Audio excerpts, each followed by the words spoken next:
Hello, Reagan here. Welcome to part 1 of 3 of the Luna Magic House build. Cute kit. Comes with the music box. Lots of lights. Lots of adorable little things that go with it. My only critique would be that the laser cut wood is a little bit fiddly, and I did have some issues getting some of the pieces out without breaking them. As I've mentioned before, I'm really heavy-handed though, so maybe if you're a little bit more delicate with things than I am, you might have an easier time with that. And I was able to either glue the pieces back together or kind of, fake it with a little bit of like marker on the parts where the wood had split. And it worked out. It all worked out in the end.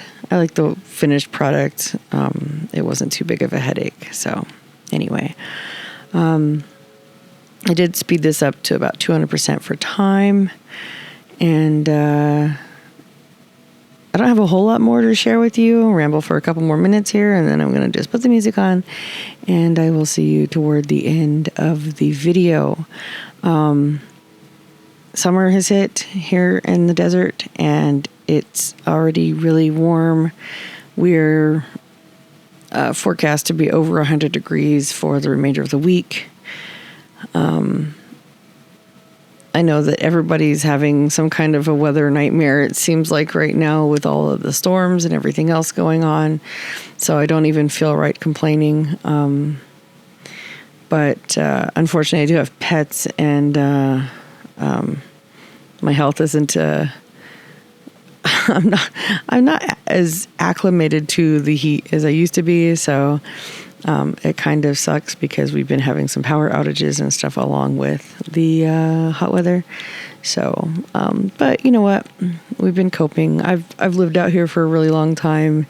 It's not like it's something that's new to me. And honestly, I'm doing my best to just kind of suck it up and stop being so soft about it. But, sometimes you just have to throw a little bit of a pity party and then just get over it and go on forward. But, for all of you that are dealing with weather, whether it's storms and tornadoes and flooding or, droughts and over 100-degree weather, hang in there. Be safe. Do your best to be prepared. And I wish you all the best. Anyway, so I'll throw a couple of little things in here real quick, and then I'm just going to shoosh. Okay, so real quick, for the lights, I did use UV resin on one of these little lanterns, and the other one I used glue. But the glue one, I just made sure it was completely dry before I connected it to the battery pack. Like, I let it dry overnight. And then for the UV resin one, obviously that's like right away. There was no real difference, they turned out about the same. The only difference was curing time, obviously. And also there's a whole bunch of little, potion bottles, I guess. It's like a bead and then a smaller bead glued on top, in this kit. And what I did is I just went and I hit up my jewelry making supplies, and I got out the head pins. And it was so much easier to take a head pin and line the beads up and glue them onto the head pin and trim it than it was to try to get I kept gluing the beads to my own fingers, and it was a nightmare. But once I was just gluing them to the head pins, it made it a lot simpler to do, and just like cutting them sheer with the top or the bottom, depending on what look I was going for. And that worked out much, much better than just trying to loosely use some craft glue to glue a couple beads together. I really can't think of anything else that really sticks out to me as far as things I can say that would help. Oh, and the other thing too is like most of these little paper things that you glue on are a little bit big, like hang over just a little bit. And everybody probably already knows this, but I still have to say it anyway. It's good to take an emery board.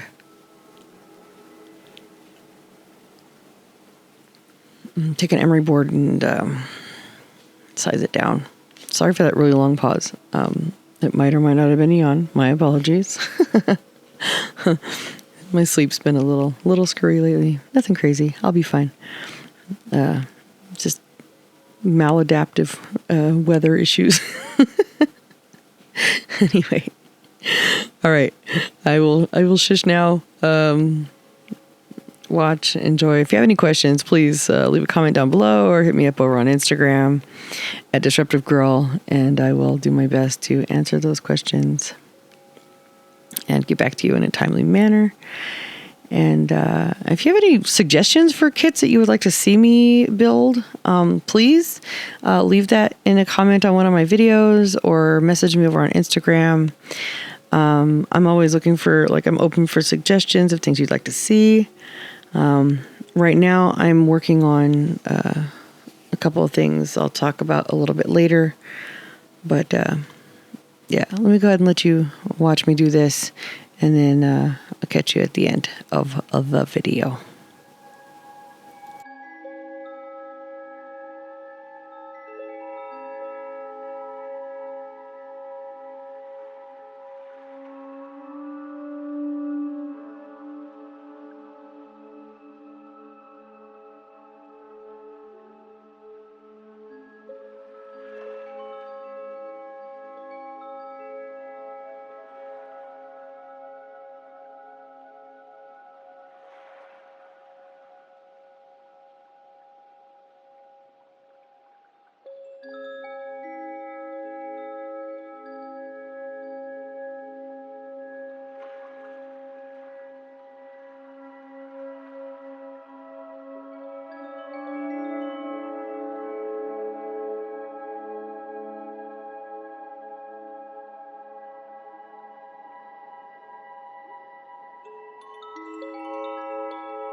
All right. So I told you to be back toward the end. So here I am.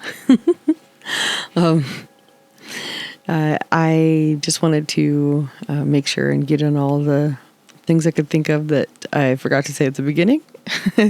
Right now, I am working on creating a little fortune teller booth. Think of like Zoltar style. That's going to be a 1/12 scale. Just barely getting started doing that. We have Game of Shrooms coming up on the 8th, and I made some little mushroom earrings for that. And then I'm also making, I'm not sure what else, a couple of little things I'm going to throw together because, of course, I forgot about it until a couple days ago. I went, oh no, I didn't get a thing done. I've known about it for months. Just keep procrastinating because, well, So if you get a chance, hop over to Instagram and check out Game of Shrooms. It's a worldwide event where it's free art scavenger hunts, and any artist can sign up and do it. And just they have a map you can be put on to participate, and you can just like leave your clues on Instagram, and it's pretty amazing. So if you get a chance to check that out, Game of Shrooms. And I do have a scratch build that I'm working on that is completely awesome. I'm really excited about. And I also like kind of kit bashed one of my kits to make this little swamp house that I am elated with. And my sons and I have been working on building a story for it. So I'll have that to share with you soon. And I also got the cutest little corner curio cabinet from my little brother because he's moving back out of state again. And I use that to display all of my film cameras. I have film cameras dating all the way back to the 1930s. So I will share some images of that with you shortly. I'm still finishing putting some little odds and ends in there and fixing up the cabinet, but so far so good. Really excited about that.